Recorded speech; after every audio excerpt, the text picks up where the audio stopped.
Greetings. Welcome to the Ginger Binger offices.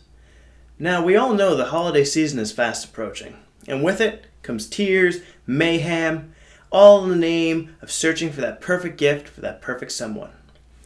But at the Ginger Binger, we realize that it's not about the gifts. It's about the drinking. I jest. It's about family, and what you do with that family. And to me, there is no better activity to spend doing with your family than sitting down and watching a great movie. I mean, can you think of one? And don't you dare say drinking or I'm going to come through that screen. So, tonight I'm going to regale you with my top 10 movies I watched during Christmas. Now, just because I watched these during Christmas, do not make these Christmas movies. So, sit back, pour yourself a glass of eggnog, let's watch some movies and roast some chestnuts. Number 10. Sin City. Now, I know what you must be thinking. What does Sin City have to do with the holidays? Absolutely nothing, like I said. Not every one of these movies is a Christmas movie.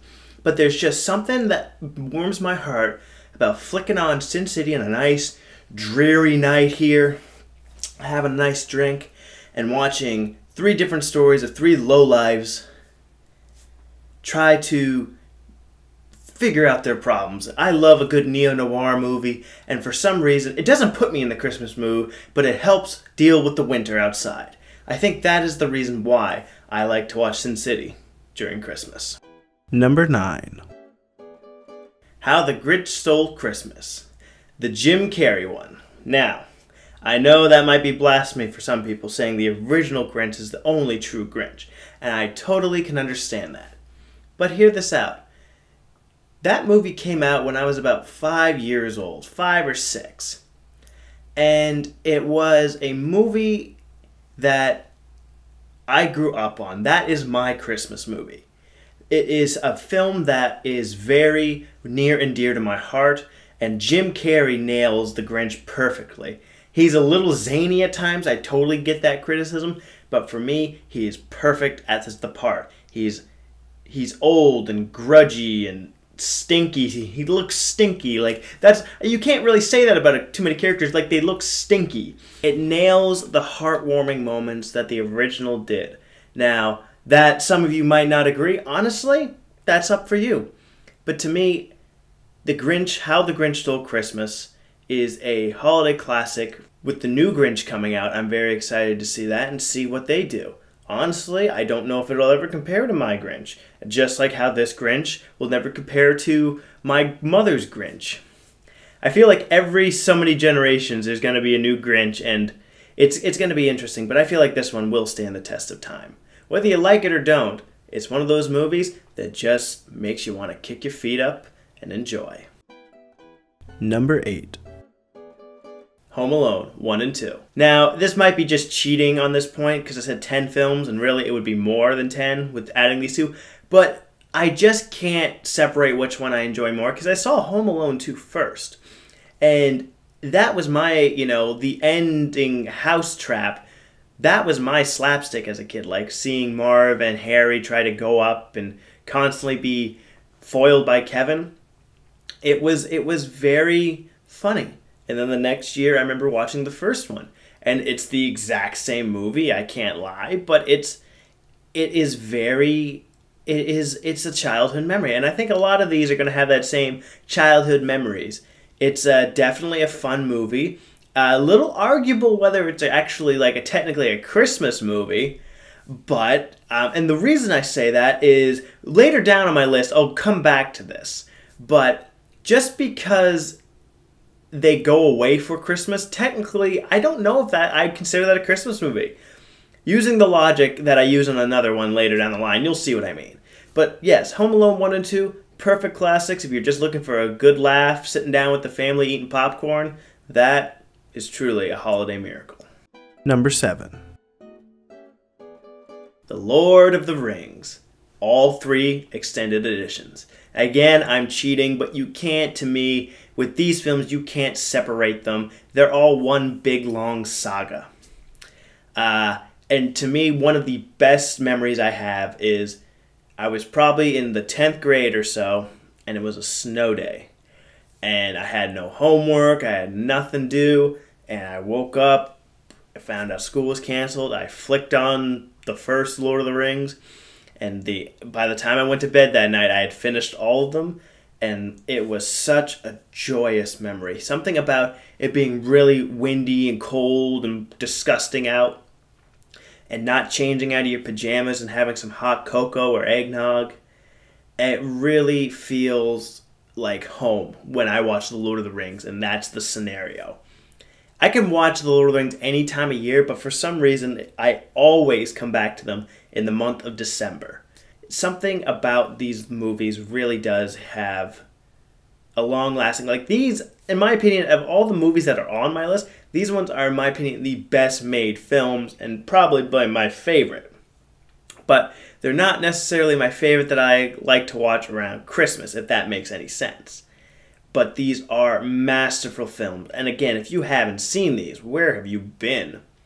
But there's nothing better. And then, bringing your friends over and all just having a marathon on a crappy old day, them spending the night. It brings me back to when a time was simpler. And honestly, that is what movies are supposed to do sometimes. Just bring you back to the simple times, the good times, the little moments, the ones that count. Number 6. The Force Awakens. Now, I might get a little bit of flack for this, but to me, The Force Awakens is probably my favorite Star Wars movie. Up there, it's either that or Empire.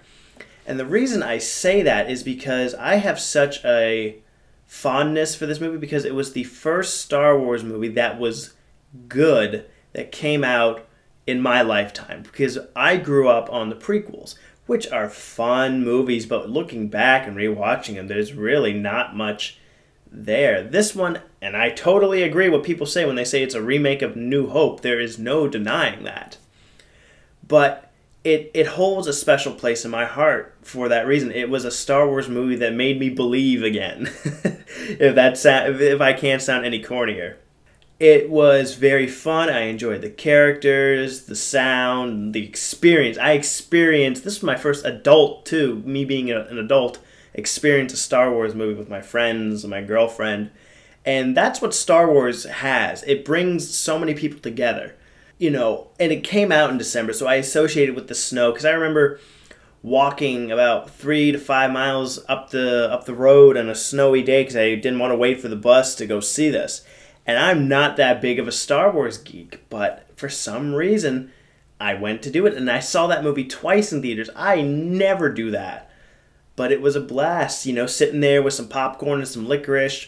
Really crappy weather out after walking, 5 miles in the snow, losing like 18 pounds just in sweat. If it would have came out in March, maybe it wouldn't have been different. But the fact that it came out in December and I associate it with that really does make it one of my favorite Christmas movies. Number 5. The Big Bang Theory. Now, I know I said this was movies, but I'm breaking the rules here. The reason I put Big Bang Theory on this is because every Christmas, I'll go down to my mom's house. We'll do our thing. We'll open the presents that we gave each other. Mom will start cooking, and she'll flick on Comedy Central or some other channel, and it'll just be a Big Bang marathon all day, and it'll just be playing in the background. And whenever we have some free time after whatever we're doing that day, we just sit down for a few seconds and catch it. And we laugh, and it brings our family together. And that's perfect, especially for that time of year. Something that, gives you a good laugh when everything's going hectic, when the bird in the oven is burning or you dried out the gravy. That happened once. It's one of those holiday traditions. You flick on the Big Bang Theory in our house. And even if you don't like the Big Bang Theory, you can appreciate it on a Christmas day. It's special. I'm glad they do it every year, and that's part of my tradition. And this is going to be the first year where I don't think I'll be going home for Christmas. So I'll have to keep that tradition alive somehow, some way. Even if I have to go out and buy the Big Bang Theory on DVD and just have them on, continued loop, I might just do that. But to keep those memories alive, it's worth it. Number 4. The Good, the Bad, and the Ugly. This one I resonate with because I remember I was probably about 12 years old. This was the first time we didn't do Christmas at our house, Christmas dinner. We went over to my uncle's, And everybody, all generations, from my grandparents to my youngest cousin, all of us were eating dinner, and then when we were all done, we went inside and someone had flicked on The Good, Bad, and the Ugly. And we had our entire family, for once, not arguing, not fighting. We were all just sitting there and watching Clint Eastwood shoot people. And it was a magical moment, honestly. I remember it like it was yesterday. My grandfather in his rocker, my grandmother in the kitchen, but like all the men, mostly the men in my family, were all sitting there and bonding for once. It was weird. We were all out chatting with my uncle. My dad was chatting with my cousins. And it felt like we were truly a family for once. We never really got that, so I think that's another reason why I flick that on. It's usually on like Boxing Day or something like that, but I'll flick that on in the evening. Big old glass of eggnog and, a big thing of Pringles, and just enjoy the hell out of it. And my girlfriend probably hates me for it, but she's learned that I have these stupid things that I do that are my traditions, and she has hers, and we respect that with each other. And The Good, the Bad, and the Ugly is definitely one of them, and I'm proud of it. Number 3. Elmo Saves Christmas. And I used to watch that all the time as a child. And it's a simple story. Elmo wants Christmas every day, and he realizes you can't have Christmas every day. It's a great little story with a great message, and it's so fun. All ages can enjoy it. It's definitely a film. If you haven't seen it, do yourself a favor and just open up your heart and feel what it's like to be a kid again. That's what Sesame Street can do. That's what Elmo can do. Maybe every time you see it, it'll feel like it's Christmas every day. God, that was lame, but that's how I feel. Number 2. The Simpsons. All their Christmas specials. Again, I'm cheating with this, but The Simpsons always hit the right note when it comes to Christmas. Always. I don't care if you like the newer seasons or the older. I feel like every Christmas episode I've seen, they've hit the nail right on the head. One of my favorites is the one where Homer gets a job as a mall Santa, and then they find little Santa's helper. And that's their Christmas present, because he doesn't get his bonus, but they get the dog. And it's one of the most nostalgic moments of me, because we always had dogs going around in our house. We had many different dogs. And every time I would, flick that on, and I'd be sitting there, and the dog would come in, and I would just love it so much, especially after just seeing that episode. It made me really appreciate it. The Simpsons nail that stuff. I don't care what you say about, the newer season not being funny. They do have those heartwarming, emotional moments. Another one is where they have those, the Funzo or whatever it's called, destroying all the Christmas toys. And it's like How the Grinch Stole Christmas, Homer breaking in and stealing those toys. It's the Simpsons Christmas special. I can't even narrow it down to so many, because there's just so many great moments. Do yourself a favor and just watch any one of them. Just any one.